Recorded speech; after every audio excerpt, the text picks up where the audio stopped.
안녕하세요. 저는 이제 대학교를 졸업하는 남동생이 있는 26살 여자입니다. 며칠 뒤면 설날이 다가오네요. 여러분들은 명절이 다가오면 얼굴을 자주 보지 못하는 친척을 만나서 즐겁게 보내는 날인가요? 그렇지만 저는 그런 명절이 너무나도 싫습니다. 저희 남매는 이번에 다가오는 설날에도 암묵적으로 약속을 하나 해요. 버릇없이 굴기로 말이죠. 사실 이렇게 약속을 하기 시작한 지 몇 년이 되지 않았습니다. 저희 아버지는 장손이에요. 밑으로 여동생 둘, 남동생 둘, 이렇게 있죠. 오남매의 첫째입니다. 다들 결혼은 하셨고요. 언제부턴가 명절날에 제가 기억하고 있는 엄마의 모습은 갖가지의 전을 부치고 나무를 묻히고 만두도 빚는 모습이었습니다. 끼니마다 밥상도 차렸고 설거지도 했어요. 그 뒤에는 과일에 떡에 다과들을 준비해서 내고 청소하고 이 모든 것을 다 혼자 하셨죠. 어렸을 때부터 막연하게 생각은 했었던 것 같아요. 왜 우리 엄마만 일을 하는 거지? 라는 생각을요. 저녁이 되면 술상도 차려야 하고 혼자 계신 할머니 수발에 심부름에 그렇게 3일 내내 고생만 하고 오셨어요. 저희 남매가 초등학교도 들어가기 전에는 설날이나 추석의 마지막 날 외할머니를 보러 갔었습니다. 그렇지만 외할머니가 돌아가시고 나니 외갓집에 가지도 못했죠. 외할머니는 제가 태어나기도 전에 돌아가셨거든요.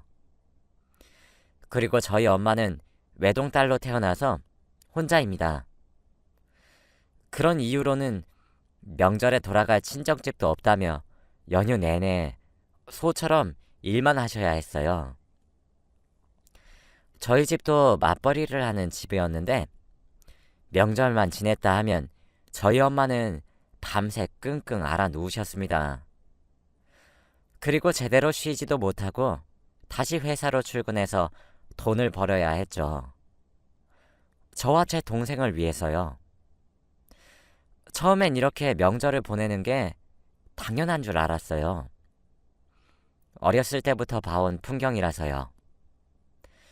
저희들과 같은 사촌들은 나이가 어려서 작은 아버지들은 소파에 앉아서 TV를 봐야 해서 고모들은 이제 친정에 왔으니 쉬어야 해서 작은 엄마들은 요새 사는 게 녹록지 않아 너무 고생한다고 좀 쉬어야 되겠다고 저희 엄마 옆에서 일을 도와주면 그게 오히려 방해하는 짓이라며 저희 엄마만 소처럼 일을 했어요. 저희 엄마는 싫다는 말 한마디도 한번 하지 않고 묵묵히 일을 했어요. 조카들까지 합치면 명절에 모이는 일가 친척들이 30명도 넘게 모입니다. 모든 일을 도맡아 하는 엄마가 힘들어하는 줄도 몰랐어요. 그러다가 제가 대학에 입학하던 해 20살이 되던 해에 깨달았습니다. 그날따라 밤에 잠이 오지 않더라고요. 배가 출출하기도 했었죠. 저는 저보다 1살 어렸던 남동생을 깨워서 집 앞에 있는 편의점에 갔어요. 동생에게 너 이제 고등학교 3학년이네. 고생길이 열렸다. 하며 함께 컵라면을 먹고 살그머니 집으로 들어왔습니다. 문을 조용히 닫고 각자 방으로 돌아가려고 하는데 어디선가 흑흑거리는 소리가 들리더라고요. 저와 동생은 본능적으로 숨을 죽인 채 소리의 근원지를 향해 살금살금 다가갔습니다. 화장실에서 들려온 소리는 바로 엄마의 울음소리였어요. 저희 엄마는 강하신 분이세요. 그렇다고 해서 성질이 있으시단 건 아니고 저희 남매에게도 항상 조곤조곤 말씀하셨고 한 번도 우는 모습을 본 적이 없습니다. 그런데 그런 엄마가 화장실에 들어가 혼자 눈물을 흘리고 계시더라고요. 외할머니가 너무 그립다고 말하면서요. 엄마, 나 너무 힘들다. 이라고 하시며 우시는 엄마 목소리에 저와 동생은 그제서야 머리를 한 대 얻어맞은 것만 같았습니다. 저와 제 동생은 엄마, 여기서 왜 혼자 눈물을 흘리고 있냐고 아는 체를 할 수도 없었어요. 저희 남매는 심란해졌고 그렇게 시간이 일주일 흘러갔습니다. 일주일 뒤에 엄마는 쓰러져서 병원에 실려갔어요. 연락을 받았던 제가 너무 놀라 응급실로 달려갔습니다.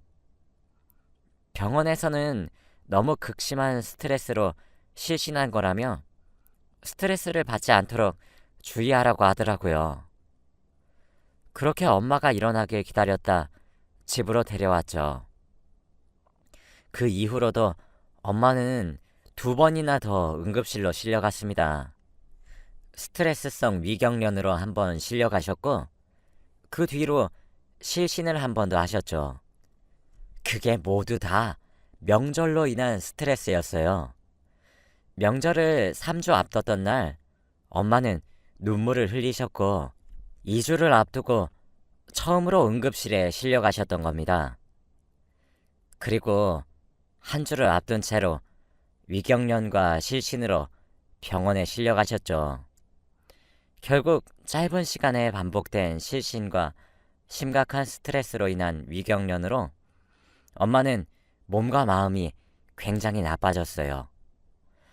저와 제 동생은 그때 결심했습니다. 엄마를 지켜줄 수 있는 사람은 우리뿐이니 우리가 지키자고요. 엄마는 20년이 넘는 세월 동안 혼자 참고 도맡아 하시다가 그제서야 병이 났던 거였어요. 병원에서 돌아온 엄마를 침대에 어거지로 눕혔습니다. 그해 설날에도 어김없이 돈만 보냈고 제사 지낼 때 필요한 음식들 전부를 저희 엄마에게 맡겼더군요. 아빠의 동생네들 전부가 말이죠. 엄마에게 보내온 문자엔 요새 너무 바빠서 부탁 좀 하겠다는 말만 적혀 있었고 형식적으로도 부담을 줘서 미안하다는 말 한마디도 없었습니다. 저는 고모 그리고 작은 엄마들에게 전부 전화를 걸었어요. 5만 원을 보낸 고모들에겐 고모, 지금 물가가 얼마나 올랐는지 아세요? 5만 원으로 저희가 어떻게 음식을 준비해요? 이 돈으로 저희 음식 준비하면 반의 반도 못해요. 돈 더 보내주시던가 아니면 저희 집에서 5만 원 더 얹어서 보내드릴 테니 이번엔 고모들이 준비하실래요? 라고 했죠. 그럼 아무런 말도 안 하고 조용히 알겠다고 하시며 돈 더 보내와요. 작은 엄마들에게도 작은 엄마, 저희 엄마 요즘 너무 힘이 드셨는지 병원에만 실려간 게 3번이나 돼요. 안 그래도 제사 음식 전부를 저희가 준비해서 가는데 10만 원씩 보낸 걸로 어떻게 그걸 다 하나요? 이번에 작은 엄마네가 준비하실래요? 저희가 같은 돈 붙여드릴게요. 라고 하면 고모들과 같이 조용히 돈을 더 보내옵니다. 물론 제게 어린 네가 뭘 안다고 나서냐고 하시는 분들도 계셨어요. 그럴 땐 그럼 할머니께 올해부터는 돌아가면서 준비하기로 했다고 말씀드려도 돼요?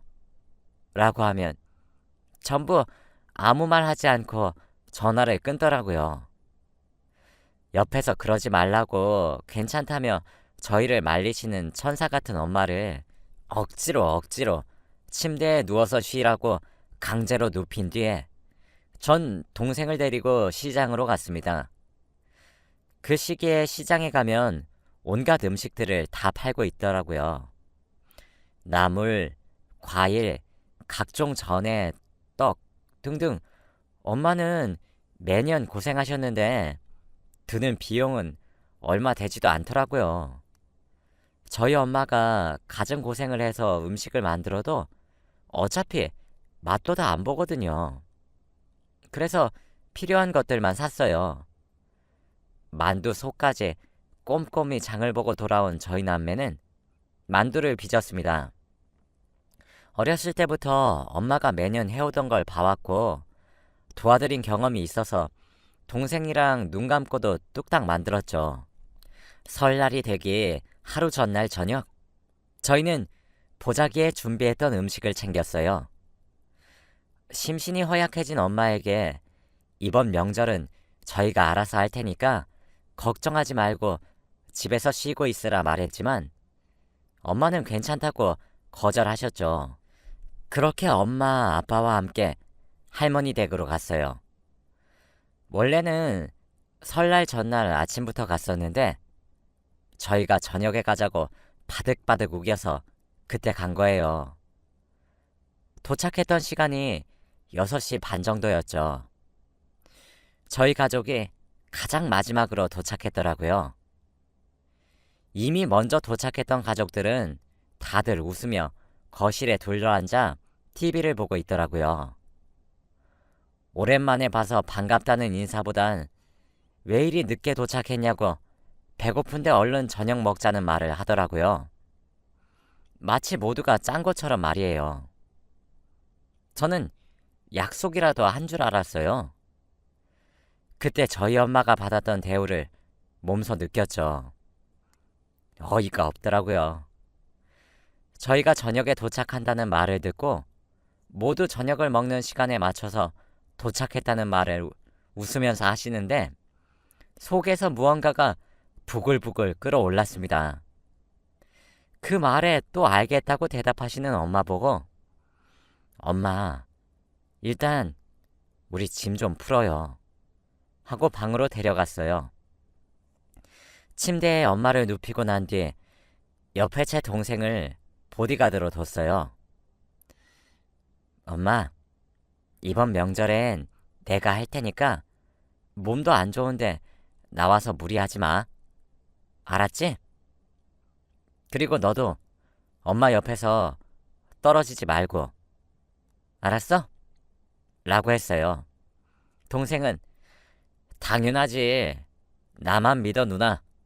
라고 결연한 눈빛으로 당차게 대답했고 엄마는 아니 그래도 라며 불안해하셨죠. 저는 엄마 말을 무시한 채 방을 나와 거실에 모여있는 가족들에게 얘기했습니다. 우리 엄마 몸이 너무 안 좋아서 제가 쉬라고 했어요. 안 그래도 며칠 전에 응급실 가셨다가 아직 회복이 다 되지 않았거든요. 아직까지도 기력이 영 시원찮네요. 설마 며칠 전에도 실신해서 병원에 실려갔었던 사람에게 당장 밥상을 차려내라고 하시는 건 아니죠? 저희 집에서는 약간의 미열만 있어도 침대에 누워서 쉬라고 하는데 다들 이해 좀 해주세요. 대신에 제가 차릴게요. 아니 그런데 시간이 지금 몇 시인데 저희가 올 때까지만 목이 빠지도록 기다리신 거예요? 저희 집이 사정이라도 생겨서 더 늦게 도착했으면 어쩌려고 아무도 밥을 차려 먹을 생각을 하지 못하신 거예요? 그런 제 말을 들은 친척들 몇몇은 표정이 가관이었습니다. 썩어 들어가는 표정을 보고 있자니 많은 생각이 들더라고요.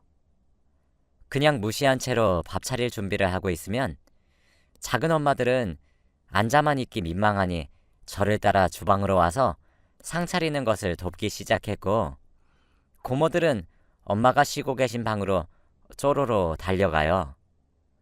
그럴 것 같아 동생을 두고 나왔습니다. 그렇게 방으로 달려오는 고모들에게 동생은 괜찮으니까 신경 쓰지 마시고 나가서 일 보세요. 여기는 제가 있는데 너무 걱정하지 마세요. 정말 큰일이죠. 엄마가 스트레스가 너무 심하다고 하시는데 얼른 건강을 찾아야 될 텐데 말이에요. 라고 하면 찍소리도 못하고 방에서 나옵니다. 저는 그거 보고 있으면 큰 소리로 말해요. 큰 거 뭐? 저 밥으려고 하는데 밥그릇들은 다 어디에 있어요? 제가 바빠서 밥상에 나를게요. 고모부들이 상 좀 펴주세요. 작은 엄마, 국 좀 퍼주세요. 아빠, 이것 좀 밥상에 올려줘. 사촌 중에서도 제가 제일 맞이라 동생들에게도 지영아, 물 좀 상에 올려놔, 컵이랑. 윤우야, 수저 놔야지. 너희 그만 놀고 빨리 다 안 도와? 어른들도 일하고 있는데. 라고 말했습니다. 그렇게 하니까 아무도 소파에 앉아있질 않더라고요. 하긴 민망하겠죠. 집에서 가장 어르신인 할머니만 제외하고 모두가 나서서 함께 상을 차려요. 다 같이 하니까 딱 10분 정도 걸리더라고요. 엄마가 혼자 차렸을 때는 30분도 넘게 걸렸는데 혼자서 30분 만에 상을 차리면 엄청나게 손이 빠른 건데도 중간중간에 계속 아직도 덜 데웠냐고 재촉했었는데 말이에요. 그리고 저희 엄마가 드실 밥은 따로 쟁반에 담아서 방에 가져다 드렸습니다. 동생과 함께 먹으라고요. 저는 거실에 차려진 밥상에 앉았어요. 할머니 바로 옆이요. 애교를 부리면서 할머니, 손녀가 밥 차려주니까 더 맛있죠? 이것도 먹어보세요. 어때요? 손녀의 사랑이 담기니까 엄청 맛나죠? 저 이제 시집만 가면 되겠죠? 네? 라면서요. 할머니가 허허 웃으시며 그러게 우리 손녀가 할미 밥에 반찬을 올려주니까 더 맛나네. 우리 손녀 벌써 시집갈 생각을 하니까 할미가 벌써 아쉬워서 어쩌누 하세요. 저녁을 다 먹고 하나둘씩 숟가락만 내려두고 소파로 향하는 친척들을 보면서 제가 나서서 먼저 상을 치우기 시작했습니다. 할머니 앞에서요. 눈치를 보는 작은 엄마들은 저를 돕기 시작하고 고모들도 하나둘씩 일어났죠. 빈 그릇들을 가져다 싱크대에 쾅 하고 내려두니 고모부가 먼저 행주를 가져가서 상을 닦았어요. 저희 아빠도 옆에서 돕기 시작했습니다. 장손이 돕기 시작하니 작은 아빠들도 함께 일어나서 움직였어요. 사촌 동생들도 제게서 혹여나 불호령이 떨어질까 수저들도 모아오고 자기가 먹은 그릇들을 싱크대로 가져왔죠. 엄마가 쉬고 계시던 방에서 동생은 엄마랑 먹은 그릇들을 들고 나와서 이제 저보고 쉬라 말을 하며 선수교대를 합니다. 방에 들어오니 엄마는 걱정 어린 목소리로 괜찮다고 달래지만 저는 엄마에게 약을 먹이고 옆에 앉아서 지키고 있었어요. 정말 몇 분 지나지도 않았는데 엄마가 스르르 잠에 들더라고요. 그런 엄마를 보고 전 방을 나왔습니다. 할머니가 가장 어여쁘게 여기고 있는 장손인 남동생이 부엌에서 고무장갑을 끼고 설거지를 하려고 하면 할머니가 놀래서 헐레벌떡 동생에게 달려갔어요. 왜 이런 일을 동생이 하냐고 말을 하면서요. 그럼 동생은 아유 할머니 요즘에는 남자도 설거지를 잘 해야 나중에 마누라한테 예쁨 받는데 저 이제 설거지 엄청 잘해요. 할머니도 옆에서 볼래요? 나 이제 장가만 가면 된다니까 라고요. 그러면 할머니는 그래도 아직 이르다며 한사코 동생을 말려요. 그럼 어느샌가 거실에 앉아서 눈치 보며 설거지를 미루고 있던 작은 엄마들이 일어나서 싱크대로 와서 설거지를 해요. 동생은 할머니 손에 이끌려 거실로 가서 과일을 먹고 싶다고 말을 했습니다.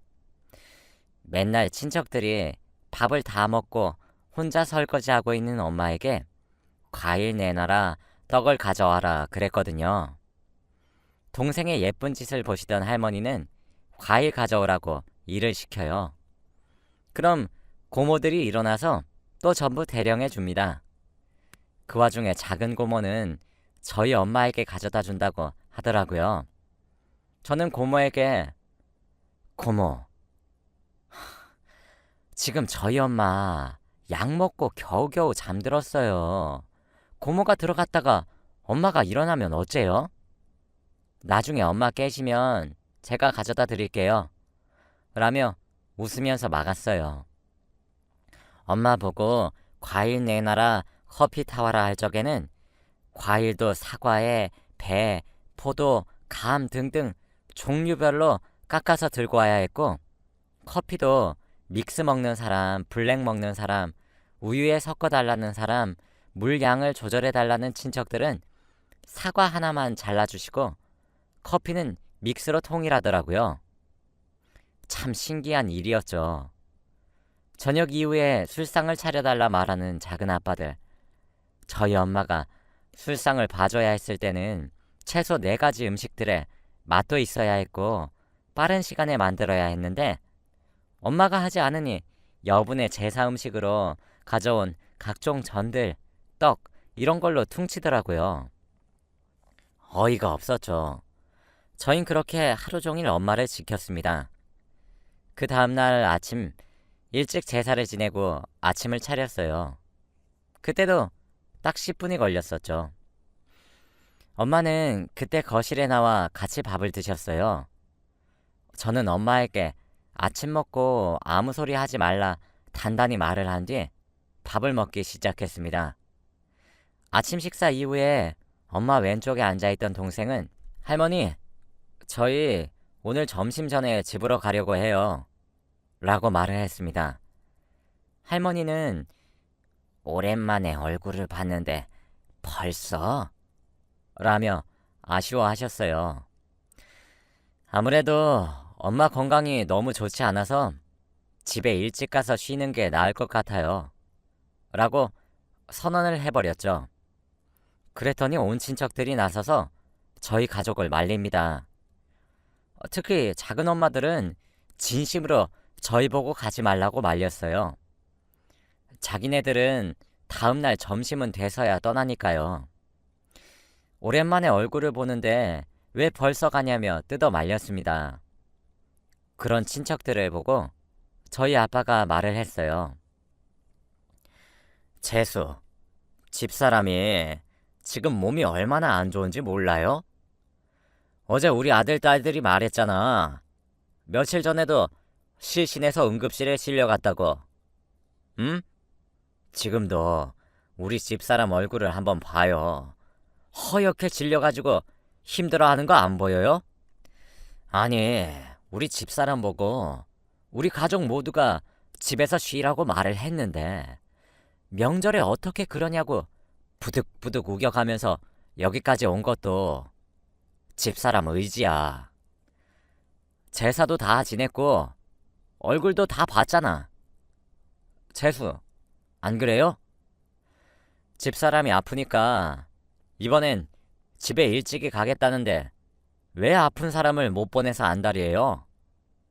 재수 씨는 아프면 집에 가서 쉬지 않고 계속 일할래요? 라고요. 거실엔 정적이 잠시 흘렀고 할머니는 아니, 그렇게 아픈데 왜 무리를 해서 여기까지 온 게야? 몸조리 잘하고 얼른 집에 가서 쉬어라. 아휴, 몸 관리를 잘해야 하는데 나중에 늙으면 남는 건 건강뿐이야. 라시며 저희를 보내주셨죠. 그렇게 처음으로 명절 당일 아침에 빠져나와 집으로 갔습니다. 집으로 향하는 자동차 안에서는 정적만 흘렀죠. 집에 도착한 엄마는 거실에 저희 남매를 앉혀놓고 화를 내셨어요. 왜 그랬냐고. 어디 버릇없이 그렇게 하냐고 말이에요. 저랑 동생은 혼이 나면서도 그제서야 엄마가 처음으로 편한 명절을 보내게 해준 게 너무나도 바보 같아서 우리가 그렇게 멍청할 수가 없어서 울었어요. 엄마가 20년이 넘도록 힘들게 일한 걸 제가 성인이 돼서 알아차린 것도 너무 미안했고요. 잘못했어요, 엄마. 근데 나랑 누나는 다음 해에도 그 다음 해에도 똑같이 할 거야, 엄마. 라며 대답을 하는 동생을 보며 저희를 혼내는 엄마도 눈물을 흘렸습니다. 엄마는 고맙다고 엉엉 우셨어요. 저희 아빠는 그런 엄마를 안아주며 내가 우리 자식들보다 더 못났네. 못났어. 여보 힘든 걸 나도 이제서야 깨달아서 미안해. 응? 울지 말고 나도 앞으론 도와줄게. 정말 미안해. 라고 사과하셨죠. 그해 명절엔 저희 네 식구 모두가 눈물을 흘렸습니다. 사실 저희 아빠는 집에서는 가정적인 분이세요. 할머니 집에 가게 되면 아무래도 가풍이 있어서 거기에 휩쓸리실 수밖에 없었거든요. 이게 벌써 6년 전에 있었던 일입니다. 여전히 저희 가정은 평화롭고 자유로우시고 천사 같은 엄마와 가정적이신 아빠와 든든한 동생이 있어요. 지금은 동생이 군대도 다녀와서 그런지 더욱 듬직해졌고 저희와 같은 학렬에서도 가장 덩치가 있고 키도 큽니다. 엄마의 보디가드 역할을 충실히 잘해주고 있죠. 저도 나이를 1살, 2살 먹어갈수록 더욱 뻔뻔해져서 이젠 어지간한 궁시렁거림들은 무시할 수 있는 두꺼운 낯짝도 생겼어요. 저희 남매와 아빠까지 엄마를 끔찍하게 여기면서 보호하려고 하니 점점 일을 나눠서 하는 분위기가 만들어지고 있습니다. 물론 아직은 완벽하진 않아요. 여전히 여자가 음식을 하고 남자가 쉬려고 하는 분위기가 남아있지만 6년 전에 비해 많이 좋아진 편이죠. 달력을 보니 설날이 이제 코앞으로 다가와 갑자기 그의 설날의 기억이 나네요. 여러분들의 명절은 어떠신가요? 혹시 제 사연을 듣고 찔리시는 분이 있다면 이번 설날부터 태도를 바꿔보시는 건 어떠실까요? 서로 도와서 함께 일을 하는 형태로 말이에요. 저희 엄마는 그해 이후로는 스트레스로 응급실에 실려가는 일이 사라졌습니다. 진작 이렇게 할 걸 이런 생각이 명절이 올 때마다 참 많이 드네요. 제 글을 읽어주셔서 감사하고 여러분들도 새해 복 많이 받으시길 바라며 이만 글을 마치겠습니다. 감사합니다.